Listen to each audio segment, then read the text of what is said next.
within the first. What's up, guys? Today we're going to be doing the Indian Scout Bobber heated grips. It's my brother Bryson. You got his bike, my bike, friend over here, and we're going to show you how it's done. So what we're working on today is a 2024 Indian Scout Bobber. This will also work for anything from the 15 and up. I have the part number right here if you guys want to look at that. I also already installed these on my bike if you want to show.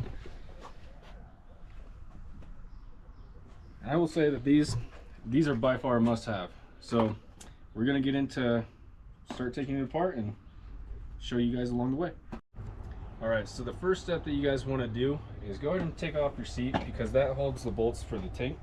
So we're gonna go ahead and set this somewhere safer right now, but then after that we're gonna get these two bolts out.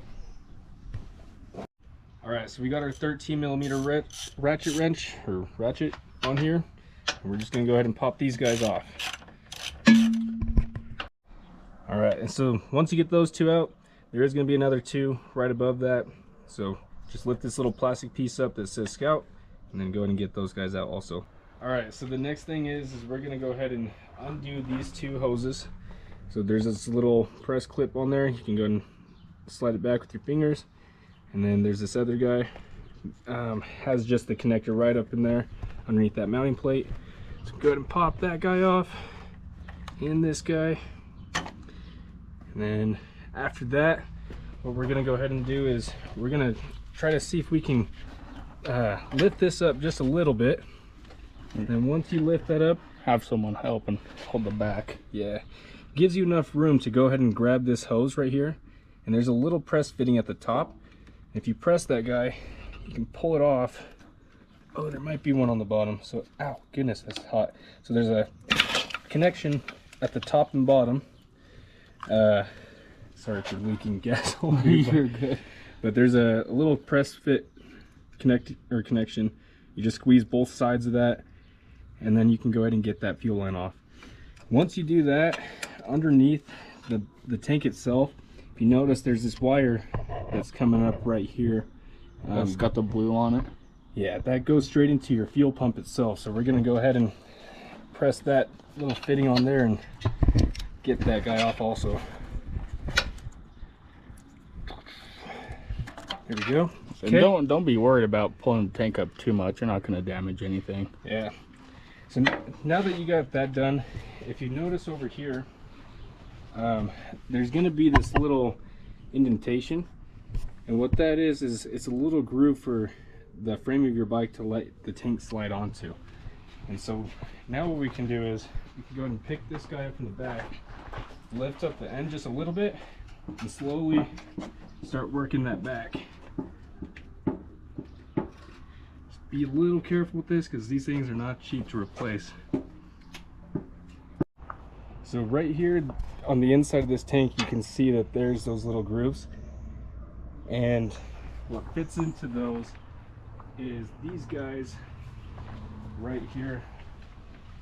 And so we actually ended up lifting, like once we got it slid back enough, we actually lifted it pretty much just straight up off the bike, so you don't have to pull it just straight back. And then with that fuel line that we were showing you earlier, you just kind of have to pass it through and get it up through that underside, and the tank comes off. All right, so now we're going to get onto the grips. The grips, they take 4 of these T25s on this Hand switch.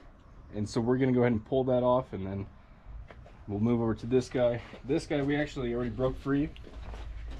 So we saw in the instructions it said to use a strap wrench and maybe some compressed air, but they only actually put a little bit of glue in these. It was the same for mine. So you just kind of really have to wrench on it with your hand, and then it comes off just by itself.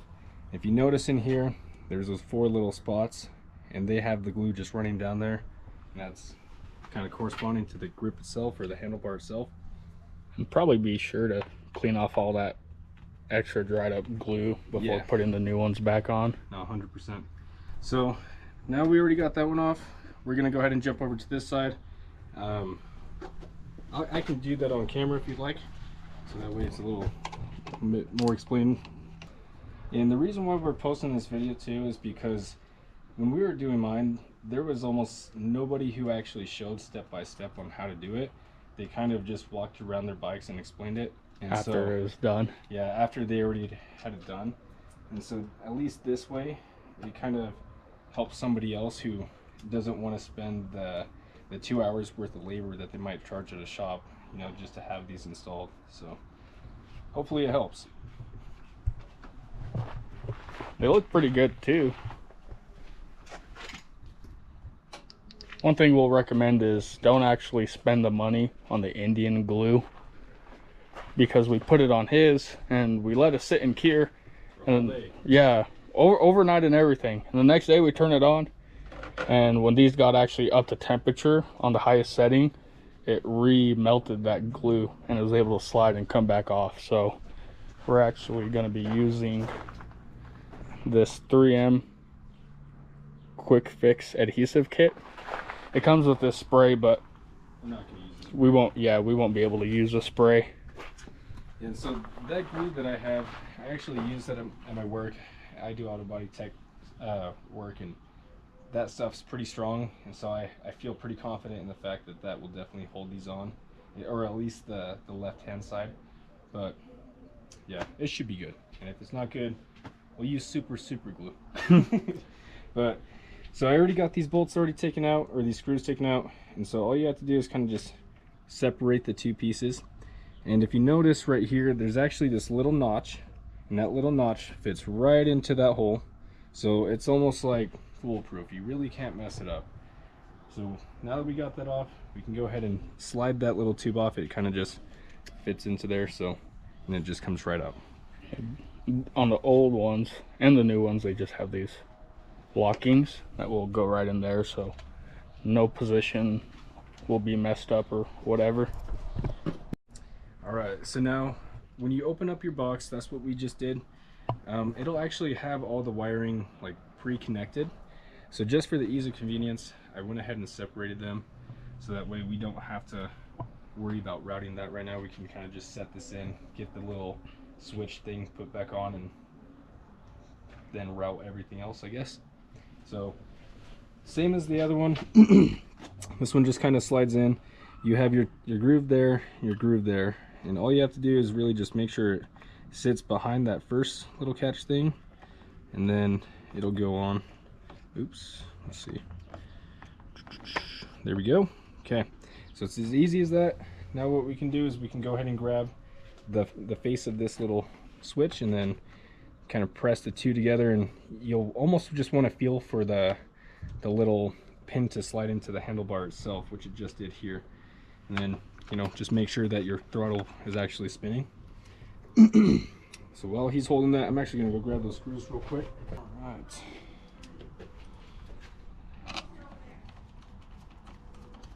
All right, so we're about to put on the left side hand grip, but what I wanted to show you guys first is where these are actually sitting on mine. You guys can do this entirely how you want, but with this throttle side over here, the Indian's logo is facing pretty much directly at the rider, you know. And if you were to put these on like how it has done, or how people have shown in like the other YouTube videos and stuff, a lot of them, they actually like theirs right next to the little high beam switch, or at least next to the turn signal, like pretty much like that, which makes that Indian logo point straight to the sky. And then, yeah, they're not even. Yeah, and so where they didn't look the same, my OCD was like, you know what, it's still within my thumb's reach. I can go ahead and point that down a little bit more and have that looking exactly how it would be if the bike didn't have the throttle twisted or anything like that. So that's just my personal experience. You guys can do it how you want, but that's how we like it. And the way we did it on his to get the left side and the right side to match up is the bottom of the actual button. We lined it up with this little lip for the horn itself, and that's how we found the best way to get those even. All right, so what we're going to do now is we're going to go ahead and add some of this glue to this grip itself. What my brother's going to do is he's going to go ahead and get in position so that way we can slide this on and make sure that he's pretty comfortable with where it's going to be set. So we're just going to go ahead and put a decent amount of glue here, and we're not going to put it on the actual handlebar itself. Some YouTube videos say put it on the end and stuff like that, but where these already fit so tight, my interaction with the glue that I've used before, it actually pushed all that glue to the face of this, and like he said, the grip itself didn't really hold on from the glue that the dealership gave me before, and so I was able to clean it all off. So this time I'm gonna do it how I did it the second time on mine. Put just the glue in here, a pretty decent amount, not enough for it to really slide out of the end, but just enough so that it gets good coverage throughout the entire handlebar itself. So we're gonna go ahead and do that now, and then I'm gonna have him put it where he likes it. As you can see, I'm putting a decent amount in there all the way around it, so that way it has somewhere to go, you know. All right, and then what we're gonna do is we're gonna go ahead and take this guy. Gotta try to move quick, and I feel like rotating it a little bit to try to get it so that glue can spread around, you know. It's pretty good. Okay, so we got this one all set up just like how I explained it over there. Line the bottom of this lip up with this lip, and it should be good. If you guys do happen to order this off of Amazon, just make sure you do it pretty quick. Now we're gonna install these caps, and those just go in here. So as the instructions say, the cable coming from your right side, you'll just pass it through this opening right there. All right, so what we just did right now off camera, and I'm sorry for doing stuff off camera. I know I always hate when people do, so I apologize. We went ahead and ran this wire, and we did pretty much the same thing for the other side.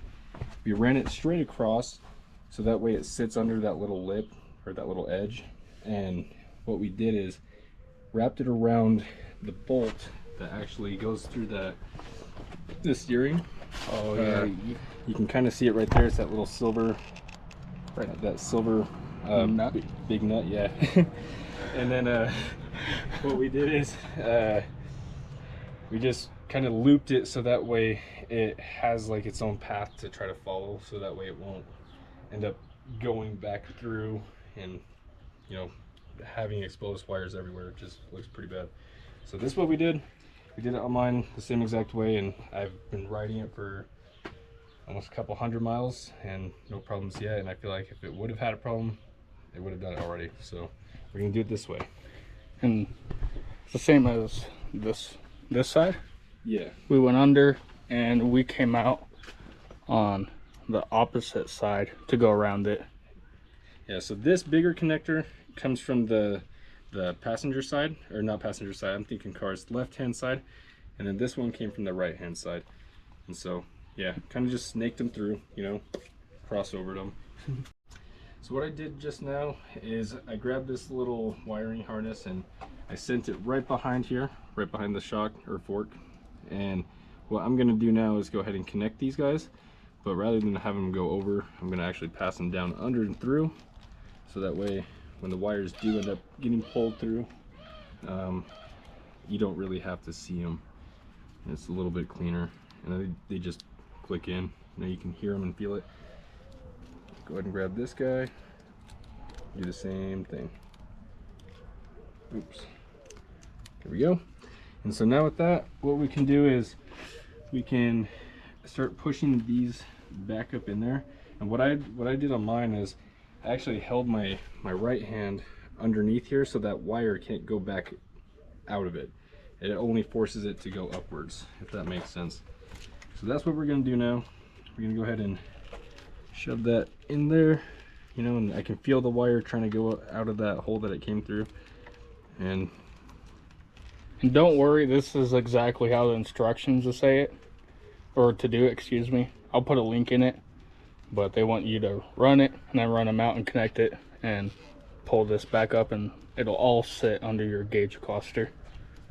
Yeah, just a little bit hard to get that through, but you guys get the point. When it's done, I'll show you what it looks like for both the left and right side. All right, so what we've just done is we passed those wires up through the top, as you can see here, and now what I'm working on is just kind of keeping the extra electrical wires in these little grooves. If you see, they have these little points here and stuff, making sure that those kind of just flow where they're supposed to go. And then I did this on mine. I put this little box behind all these little cables, so that way it doesn't have any risk of getting like rocks thrown at it and hitting it or whatever, so that way it just kind of keeps it safe, you know. And now what we can do, now that we have that behind there, is we can actually start routing all of our wiring throughout the bike itself to the battery area. And what I did on mine is we kind of just followed through to where this wiring harness goes, you know, so attached it there and then just followed it, because the tank's going to be covering a lot of this, if not all of it. I mean, on mine you don't even notice that it's there. So yeah, so then once you get to this point, you can just tuck it through here, do a little quick pass through, and then let that rest there. And then once we have this all zip tied up and whatnot, we can go ahead and grab the little relay box that the grips come with and then get it all buttoned up. We'll show you how to do that here in a sec. Okay, so once you guys get your little wiring harness ran, yeah, we just, and it's exactly what we did on his. We left some slack because, you know, your handlebars will be turning, and we just zip tied it to this other wiring harness and ran it through here and had it make a 290s coming across. It's kind of a pain in the butt to get the zip tie under here. I found it easier to wrap it around that little gap right there, and then you'll just run it and then go under this and it'll come back out right here. All right, so what we just did, actually, I know we just, in the last little clip that we had, we said that we routed it one way, but we actually just rerouted it again. We kept that the same. The only thing we did is we tucked it under the little fuel tank tube. I think that's the fuel tank tube, but I could be wrong. And then underneath the rest of the wiring harness, and then around the fuse box. And we did add an extra one right here, but other than that, these two are the same. Yep. So now what we're going to go ahead and do is we're going to go ahead and disconnect the negative on the battery, just because we're going to end up moving this little fuse box that we have here. We're going to break that guy free. That is a 10 millimeter. Yep, that's a 10 millimeter. Get this guy out of the way.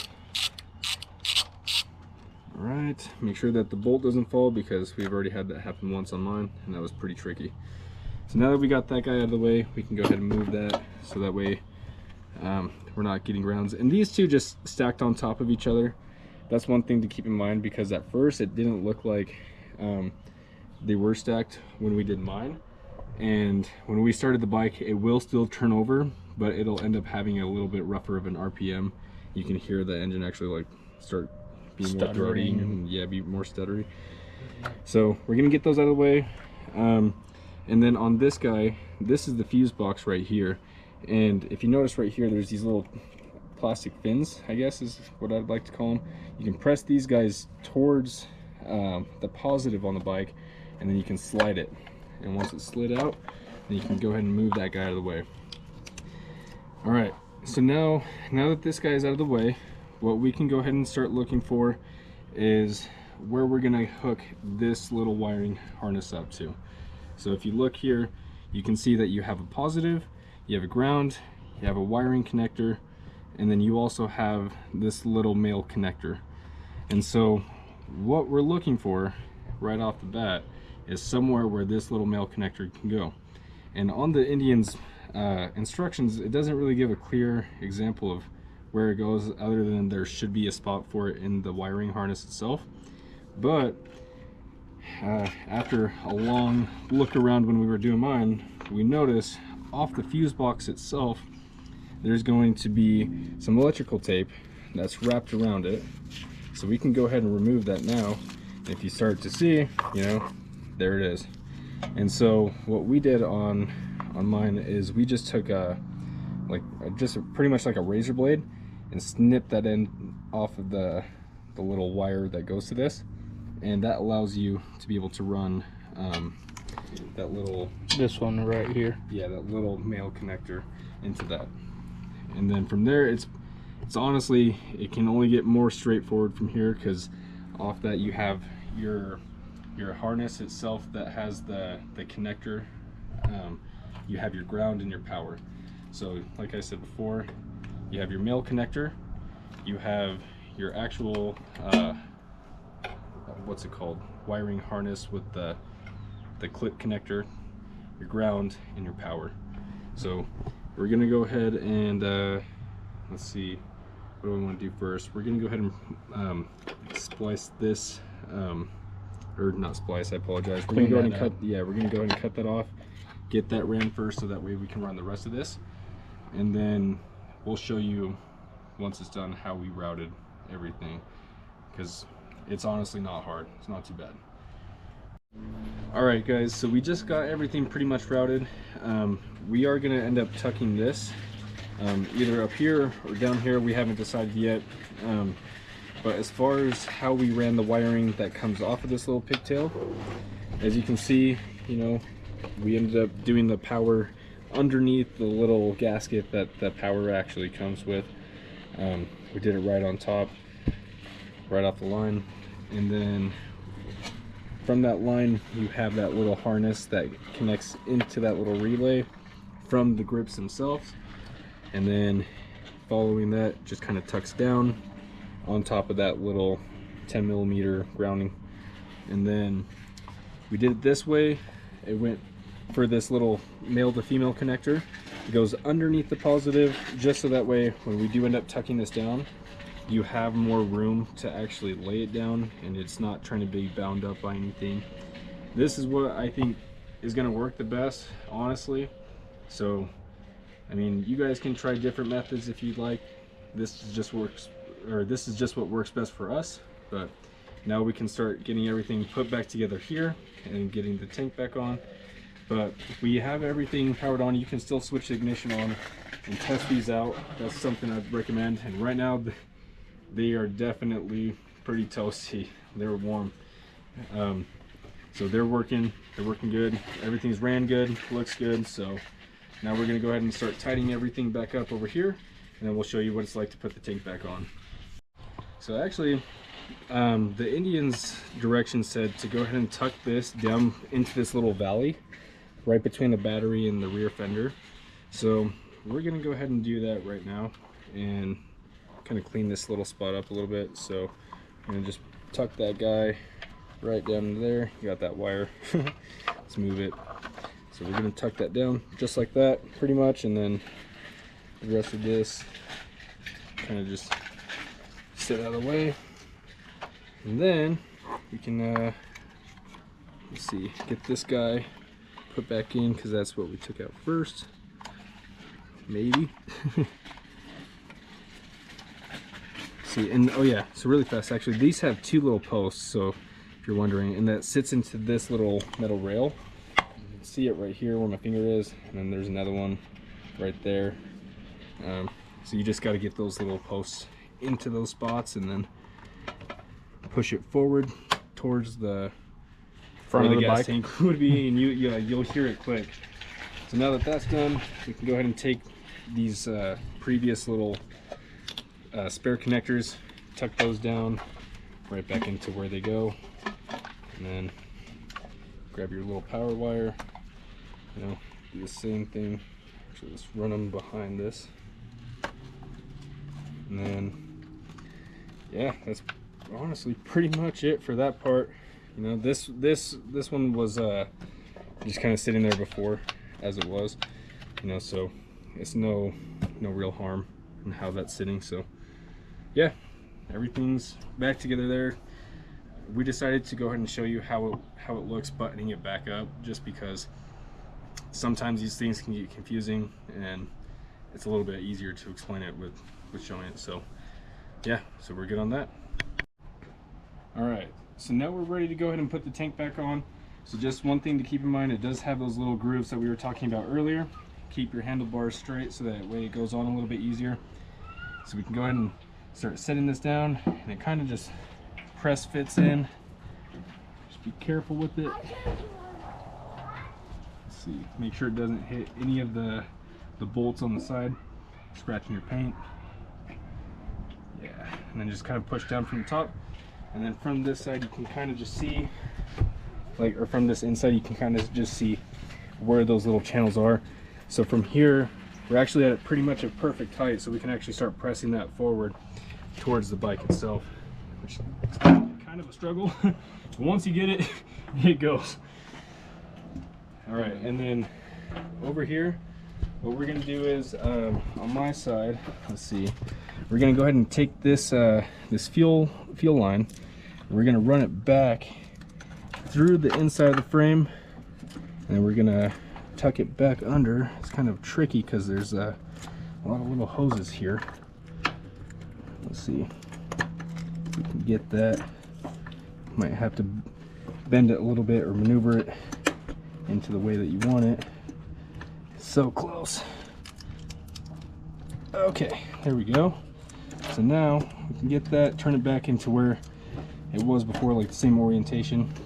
All right, and we're just gonna leave that one kind of set there for a second. We're not gonna clip it in just yet, even though it feels like we could, because there's also that same little harness for your fuel pump itself.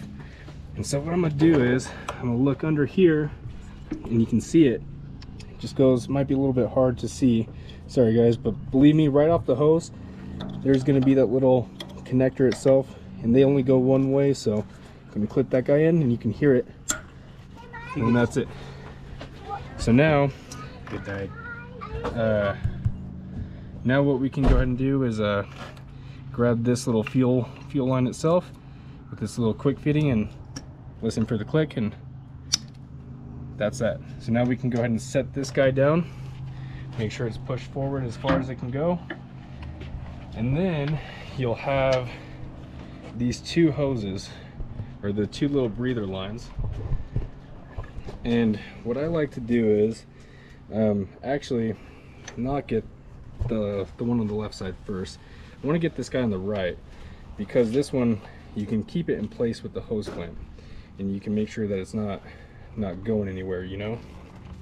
So once that guy's pressed in, it's kind of a fight. I'm just going to use these to try to hold it, since I can't really get that much of a grip. Don't put too much pressure on this, because this is a little plastic line. I just used it to set up against a little groove that's there, so that way you don't have to worry about cracking leaking. Yeah, or cracking the line. And then these are pretty easy springs to get on, so I just went ahead and, you know, press that with my fingers. And then you can get this guy. I put this out of the way with my pointer finger, you know, and then I can just pop it on. Okay, just like that. So now we can go ahead and grab the bolts for the tank itself. And remember, that's just a 13 mil, so we can go ahead and start putting those in by hand first, and then tightening them up with the ratchet. All right guys, so we went ahead and tucked those wires just a second ago, got everything pretty nice and cleaned up. You know, we even just went over this with some quick detailer, get all of our dirty handprints off. But as you can see, you know, got the bike keyed on, press a button, you got your first setting, second setting, third setting. Obviously third's going to be the hottest, and that thing with that glue that I got from Amazon is not going anywhere, definitely not. But yeah, sounds good. Now all you have to do is enjoy the heated grips and take it for a ride. You guys have a good one. Thank you for watching.